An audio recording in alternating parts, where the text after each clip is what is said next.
There is a cemetery behind the Thornwell Reform Academy in Valdrin containing 186 marked graves. The academy operated as a residential reform school from 1878 to 1924, housing students aged 8 to 18 sent by regional magistrates for behavioral correction. The cemetery was not mentioned in official histories published after closure, and its existence was not documented until a 1967 land survey discovered it during property assessment. I found the cemetery records while researching institutional education practices in late 19th century Valdrin. I was examining how reform academies managed student populations and documented their operations. And the Thornwell Reform Academy was one of 17 such institutions operating in Valdrin between 1870 and 1930. All designed to provide education and behavioral modification for youth deemed in need of structured intervention by local authorities. The Academy's official operational records show an average enrollment of 240 students per year between 1878 and 1924. Student stays ranged from 6 months to 4 years, depending on magistrate recommendations. The records include enrollment lists, academic reports, and transfer documentation showing students returning to their home communities or moving to other institutions. What the records don't include is any systematic documentation of student deaths during the Academy's 46 years of operation.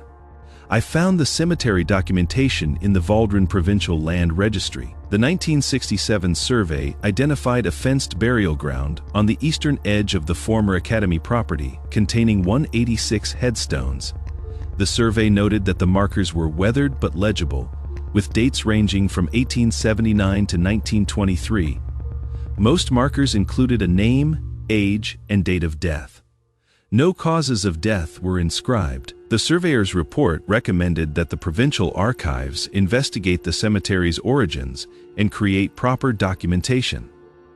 That recommendation led to a brief administrative review in 1968, which concluded that the burial ground had been the Academy's student cemetery and that no further action was required. The graves were left in place, and the land was designated as a historic burial site under provincial preservation law.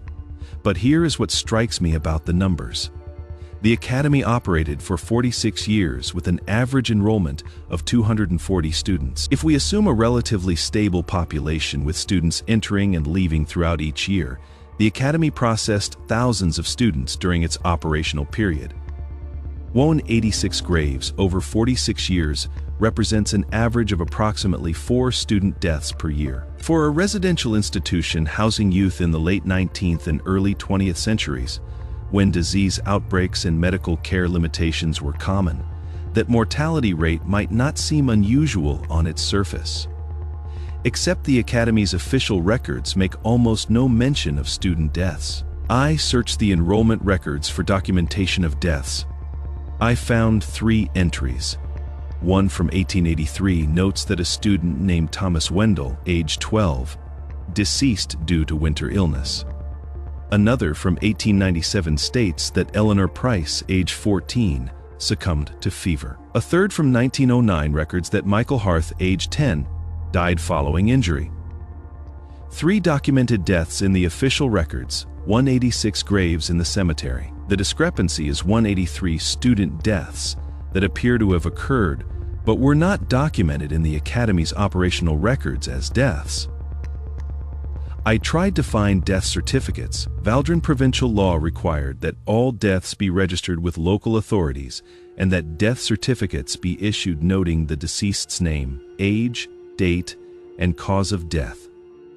The certificates were filed with municipal record offices and compiled into provincial death registries. I searched the provincial death registry for entries matching the names and dates on the cemetery headstones. I found 47 matches.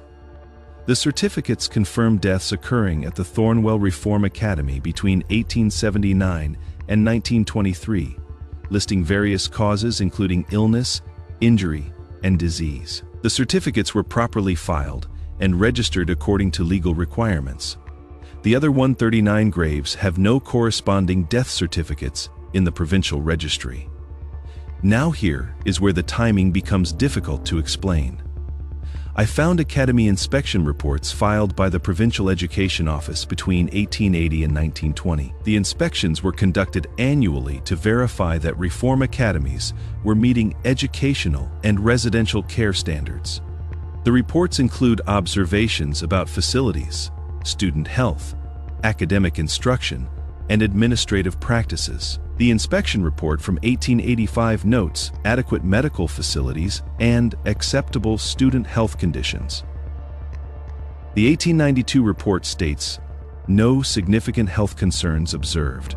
The 1901 report mentions improved sanitation measures implemented. None of the inspection reports from any year mention student deaths, epidemic outbreaks, or mortality concerns.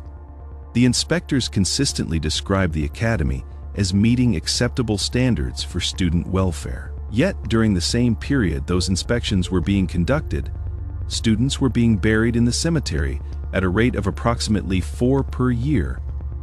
I searched for academy medical records. Residential institutions were required to maintain health logs documenting student illnesses, treatments, and medical consultations. The logs were supposed to be available for inspector review and archived. As part of the institution's operational documentation, I found no medical records for Thornwell Reform Academy in the provincial archives. The medical logs that should have been maintained for 46 years of operation are not in the document collection. But here's the detail that doesn't fit. I found budget records showing that the academy employed a resident physician from 1880 to 1915. The physician's salary was listed in annual expenditure reports.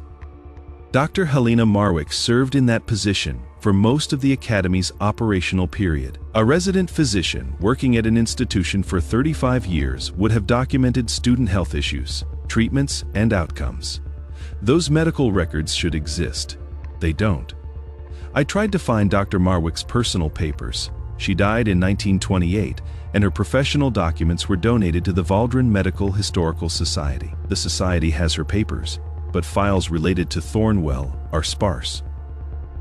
A few letters discuss supply orders and facility improvements, but no patient logs, no treatment records, no medical interventions documentation. The archive contains one letter from Dr. Marwick, dated 1893, addressed to the academy director. The letter discusses the need for improved ventilation in the dormitories and notes concern about recurring respiratory ailments during winter months. The letter recommends specific architectural modifications to reduce illness transmission. The letter acknowledges that illnesses were occurring. It does not mention deaths, and there are no follow-up letters indicating whether the ventilation improvements were implemented or whether they reduced the respiratory ailments.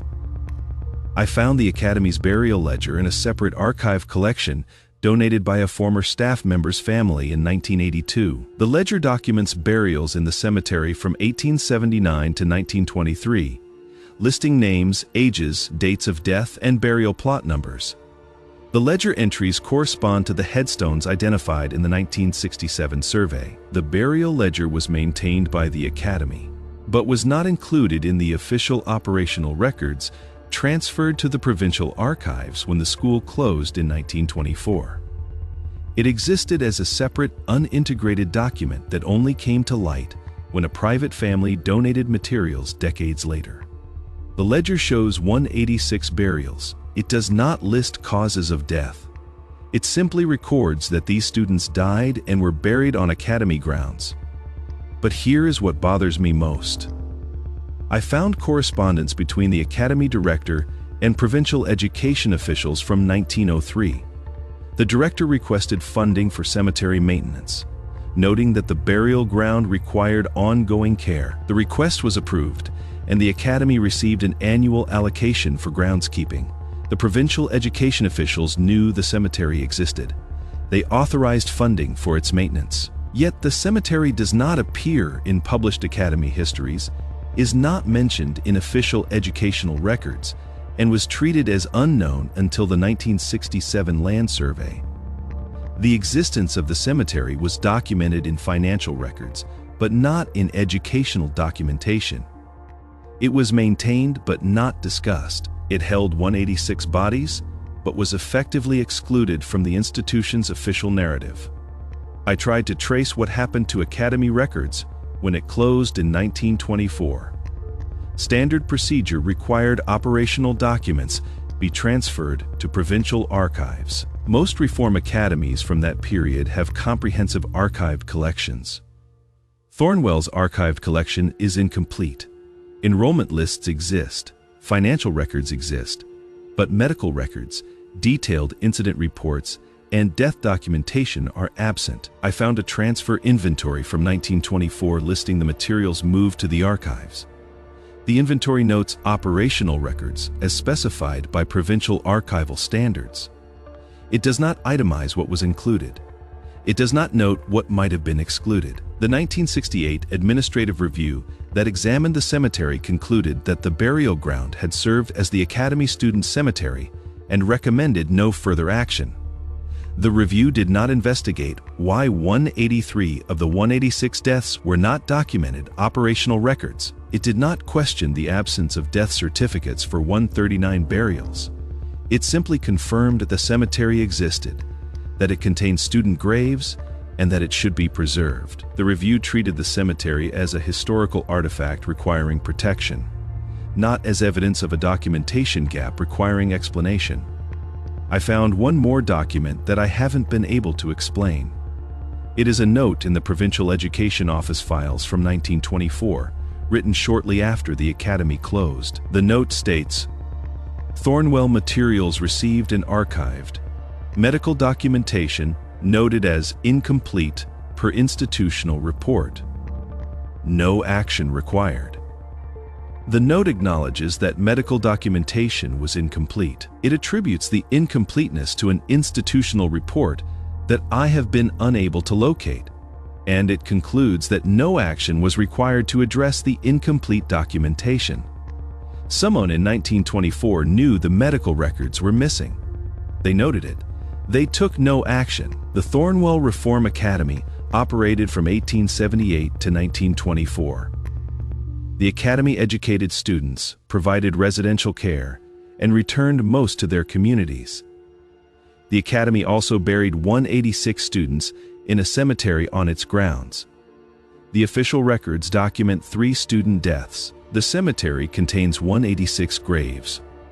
The discrepancy was noted in 1924 and dismissed.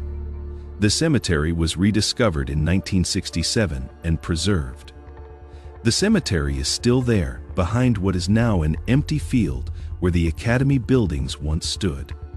186 marked graves, unknown number of unmarked plots, 4 deaths per year for 46 years, and nearly all of them missing from the official record that was supposed to document everything that happened at Thornwell Reform Academy.